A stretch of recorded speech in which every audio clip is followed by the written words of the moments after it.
The following program was produced by an independent community producer. The opinions expressed do not necessarily reflect those of the ECAT staff or board of directors. Choose your friends carefully. I'll explain why on today's edition of Liberty at Home.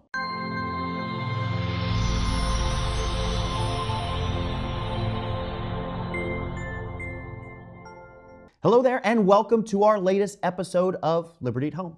I'm Pastor Adam Riveiro from the Liberty Baptist Church right here on Route 138 in Easton.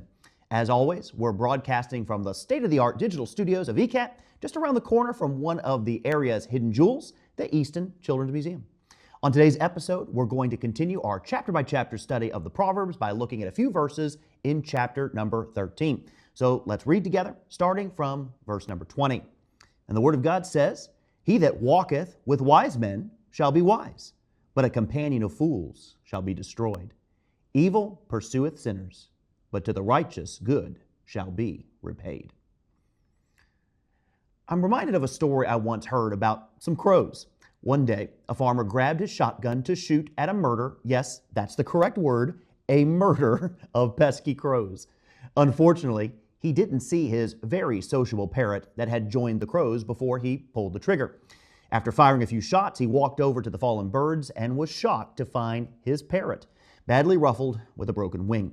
When the farmer's little children saw the injured bird, they asked with heartbroken voices, "Daddy, what happened?" To which the farmer simply replied, "Bad company."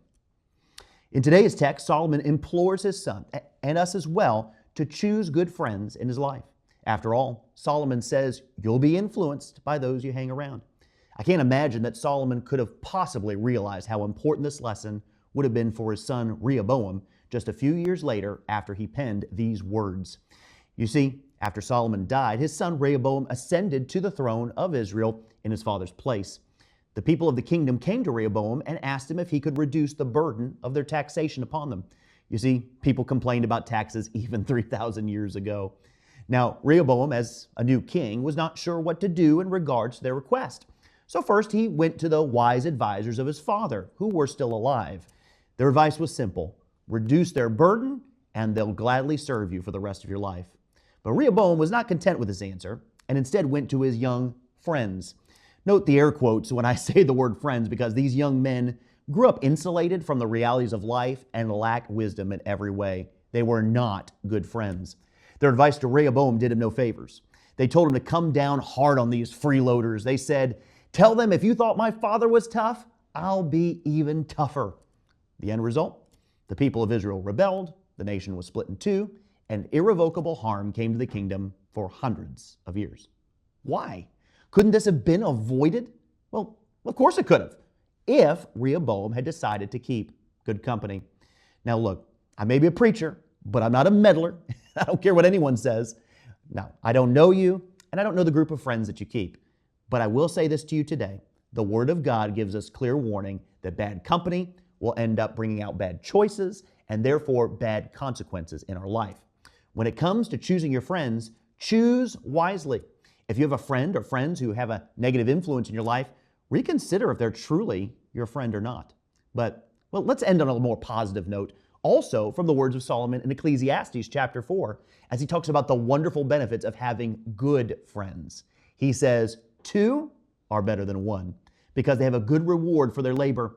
For if they fall, the one will lift up his fellow. But woe to him that is alone when he falleth, for he hath not another to help him up." There are many wonderful gifts in this world, but there's hardly a better gift than a good friend. You know, there's so much more that I could share today, but our time has run out for this edition of Liberty at Home. As always, I want to remind you that you're invited to join us anytime at Liberty Baptist Church. We meet every Sunday and Wednesday at 800 Washington Street right here in Easton.